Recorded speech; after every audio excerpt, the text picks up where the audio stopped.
Now, our next speaker, as I have earlier said, is the face that we saw this morning. Talagang magbigyan ng gabi. Heavyweight. If you will be looking at his resume, he's a person who is not afraid to tell his age. 62 years old, maybe looking 52. Palakas, ano? Baka gusto mong mabigyan ako ng passes sa PBA's season because he's a governor in the Philippine Basketball Association. But besides that, he is an industrial management graduate of the De La Salle University and earned his MBA from the Asian Institute of Management. He is the current President and Chief Executive Officer of Maynilad Water Services, and he holds so many positions of directorships in the various companies under the Metro Pacific Investments Corporation. Amongst which is the Metro Iloilo Hot Water Supply Corporation and Cagayan de Oro Bulk Water. This presentation will discuss the initial moves and learnings of Maynilad Water Services towards possible water use in a bid to expand alternate raw water options to ease the increasing pressure and existing resources in the country. The subject title by itself is very interesting, and I'm referring to the presentation of Mr. Ramoncito S. Fernandez, President, Maynilad Water Services Incorporated, Maynilad's Foray into New Water. Let us welcome Sir Fernandez.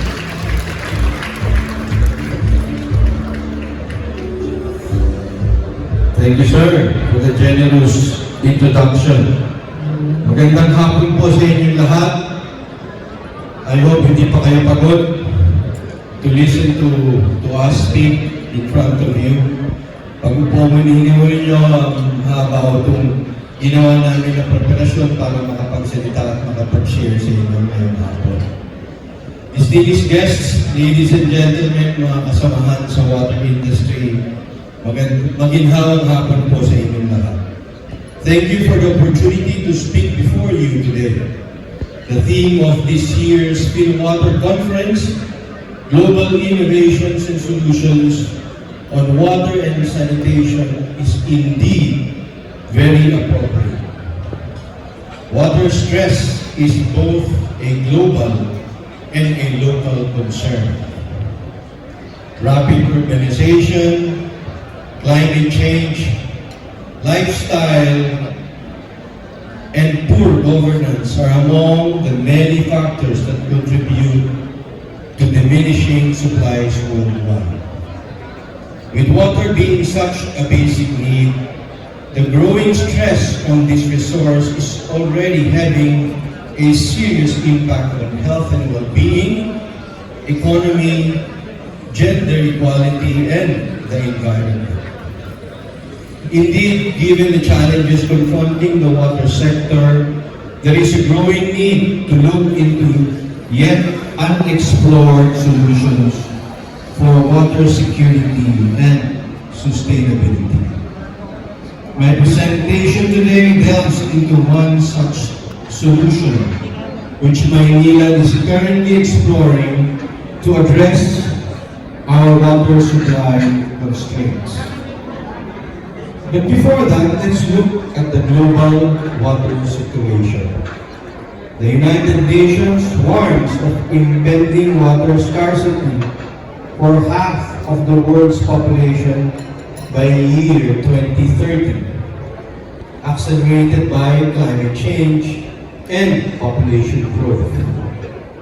The World Economic Forum Global Risk Report identifies water as one of the top global risks, estimating a 40% shortfall in water resource by 2030 if no changes are made to the way water is being managed. Should a supply shortage of such a magnitude take place, food production will be affected, and a health crisis will likely follow suit, as people are exposed to unsanitary water. Before this trend is allowed to continue, with more and more people affected, we have to start looking into alternative sources. Fresh water supplies have become more limited, and as a growing population and economic development further increases demand, water service providers have been going increasingly into desalination and water reuse. In several water-scarce countries, desalination has been reducing the gap between availability and demand. The technology is tried and tested, and the water quality is safe. However, desalination is cost prohibitive, and it extracts a huge environmental cost. We continue to be on the lookout for the more cost-effective and environmental-friendly desalination solutions. Meanwhile, water reuse offers substantial benefits, not least of which is the reduction of nutrient and contaminant loads in bodies of water. But it also comes at a cost, because the requisite treatment plant and conveyance systems that it is required is also costly. If the purpose of reuse is for drinking, then there is a higher treatment and maintenance cost for additional safeguards to protect public health.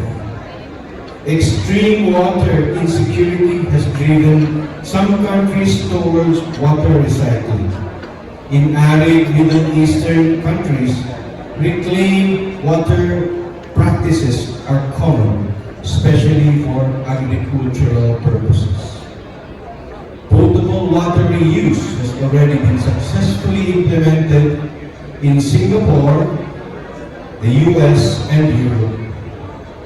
Singapore, an island city-state with little water supply, produces new water, which now supplies around 40% of its drinkable and non-drinkable water.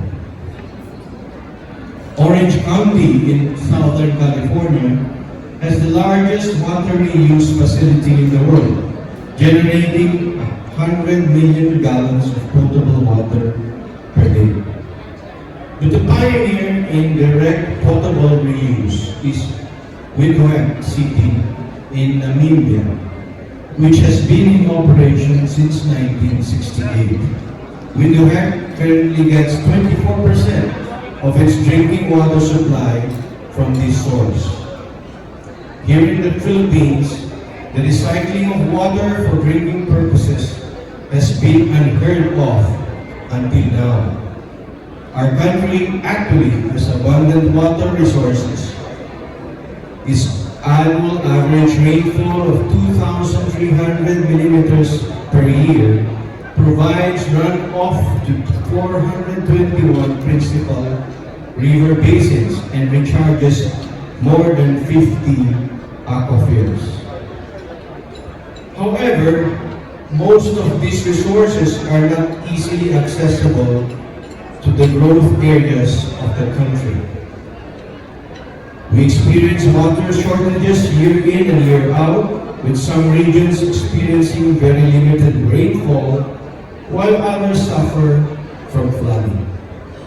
Disparity in supply and demand has likewise caused scarcity in some areas. In Metro Manila and nearby provinces, some 15 million people currently get their water supply primarily from Angat Dam. Needless to say, relying on just one major source is a concern. There is no telling when a single natural or man-made calamity may affect it and consequently restrict our ability to meet the water requirements of our customers. Climate change and its impact on the severity of annual droughts and typhoons have made the availability of supply in Angat Dam less predictable, with the variability of raw water quality making traditional treatment methods inadequate. Heavier monsoon rains following longer dry spells have caused turbidity levels that require extensive rehabilitation of existing water treatment plants. Even our new plants that treat water from Laguna Lake have had to incorporate additional processes to handle algal bloom at levels not seen from recorded prior 10-year experience. Binanggit po kanina ni Congressman Teves ang state of our Laguna Lake. It really needs dredging and also care and protection from the environment. The MWSS, together with its concessionaires, is working hard to develop other long-term sources. Meanwhile, we have been tapping other means to augment supply during these times of shortages, including reactivation of some deep wells, optimization of facilities that draw water from the Laguna Lake, acceleration of network maintenance activities to boost supply recovery, and operation of some mobile treatment plants. The need for such alternative resources or sources became more apparent in 2019 when a prolonged El Nino restricted the availability of water from Angat Dam. Fortunately, Maynilad was largely saved from the 2019 crisis because of its second water treatment plant in Potatan, Muntinlupa. Since then, Maynilad continued to look into other sources that we could tap, ones that can be used sustainably and efficiently. That was when we began seriously looking at the treated used water discharged by our sewage treatment plants or STPs. It wouldn't be the first time for Maynilad to reuse STP effluents. On a limited scale, we have utilized it for watering of golf courses and of center islands on major thoroughfares. But on the whole, this resource is just discharged to receiving bodies of water. So this is an encapsulated resource that has great potential as additional raw water supply. Two things make it ideal for this purpose. First, the treated used water that our STPs discharge is of consistent quality. This is because our STPs are required to meet the latest general effluent standards set by the DENR. In fact, our STP's treated effluent is often of better quality in most parameters than the river water where it is being discharged. Unlike most river water, which can be affected by industrial waste, garbage secretions, and other untreated runoffs, the quality of our STP's effluent is controlled. Hence, further treating this supply to higher drinking quality standards would be easier and more economical. Second, the treated used water from STPs is more weather resilient than the usual raw water sources. The volume discharge of an STP is not directly linked to weather conditions. Hence, using it as a source enhances service reliability when traditional supplies are constrained by droughts or typhoons. Maynilad currently operates 22 wastewater treatment facilities, of which 20 are STPs. If we could eventually tap the discharge of all of these facilities, we're looking at a reliable alternative source that can form part of our long-term water portfolio. This move also closes the loop between water supply and wastewater disposal, promoting a transition to a circular economy that ensures better use of finite resources. So we began looking at our existing STPs. One of the biggest STPs that we currently have in terms of volume output is our Parañaque Water Reclamation Facility. It is also the first biological nutrient removal compliant STP of Maynilad. Hence, we chose this particular facility for the initial run of our water reuse project. Allow me to explain the treatment process flow from used water to potable water.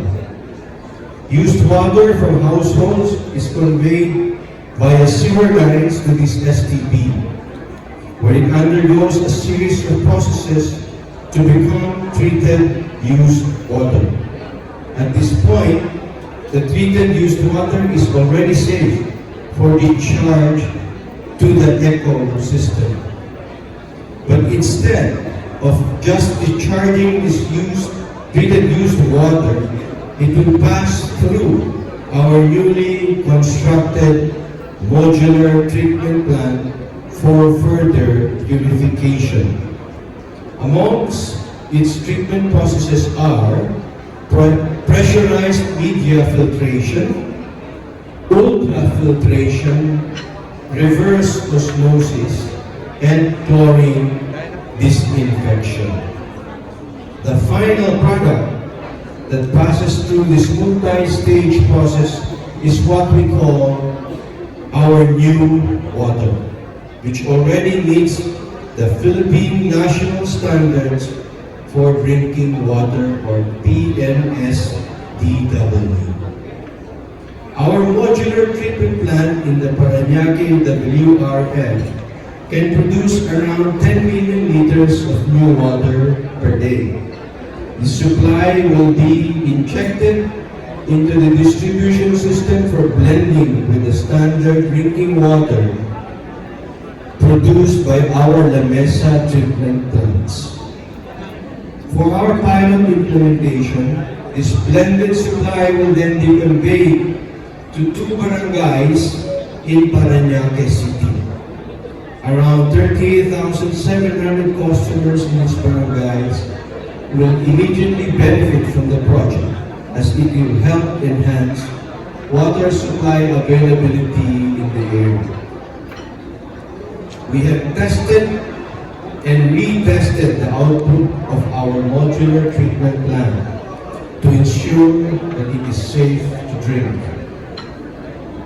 In fact, following several quality tests by the DOH accredited laboratories, Maynilad's new water has already been given a certificate of potability by the Parañaque City Health Office. Ensuring that new water meets PNSDW is just one of the hurdles to overcome. We also have to establish acceptance amongst consumers.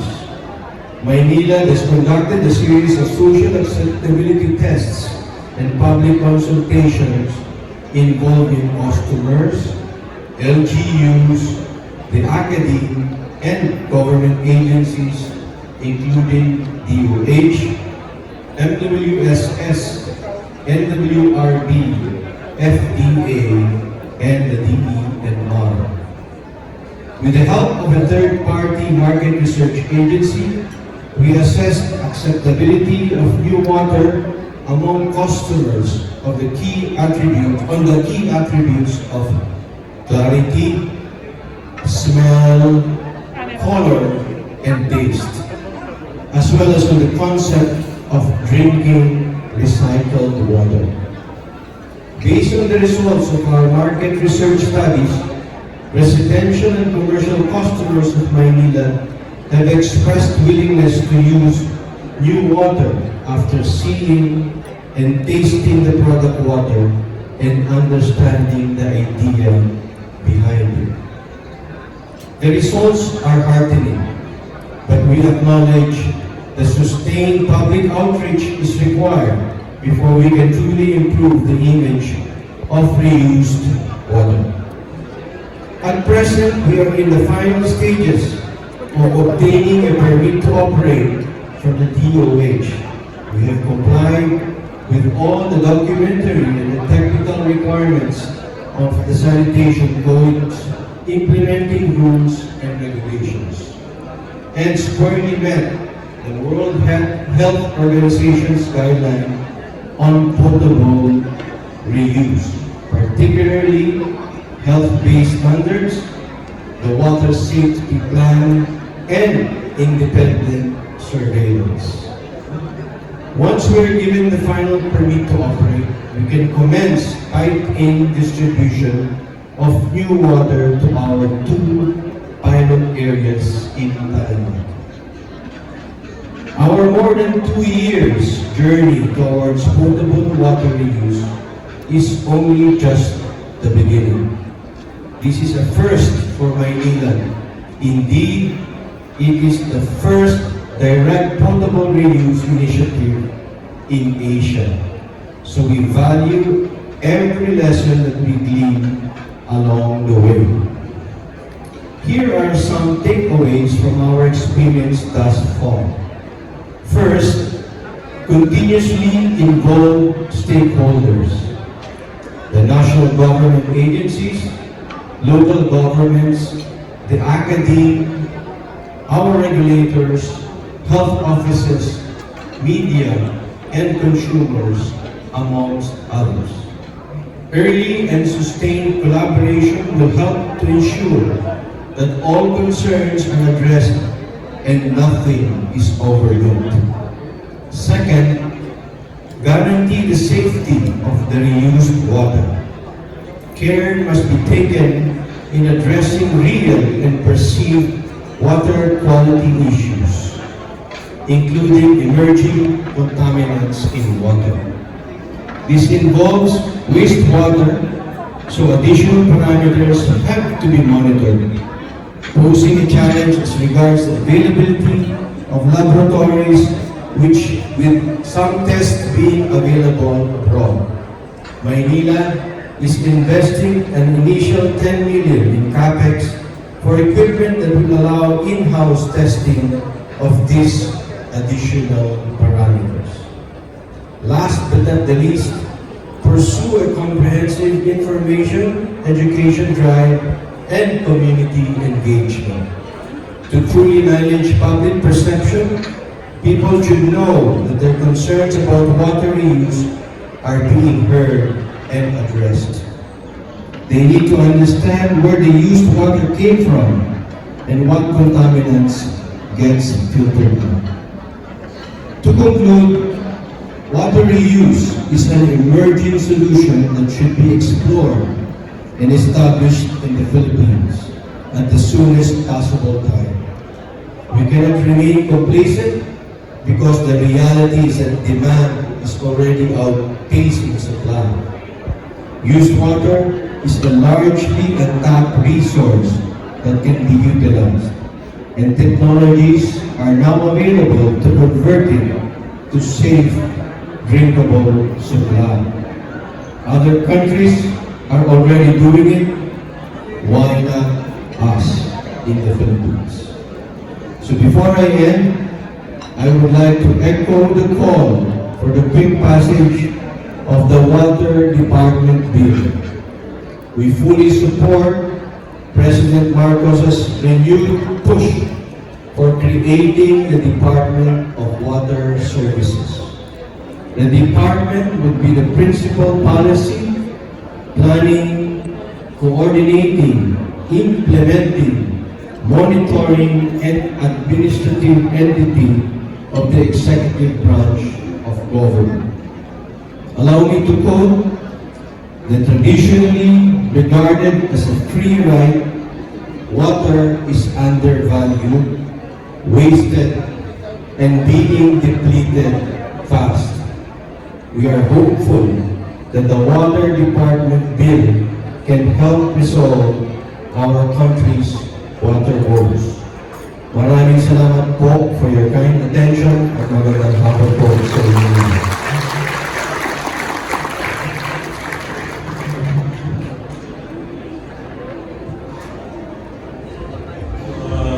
Mr. Ramoncito Fernandez, truly water is not infinite, it's finite. The water millions of years ago, thousands, hundreds of years ago, are the same water that we will be using. So use, reuse, and it becomes new water available. Thank you for the trailblazing endeavors of Maynilad. Maynilad serves the west area of Metro Manila. And if there is a west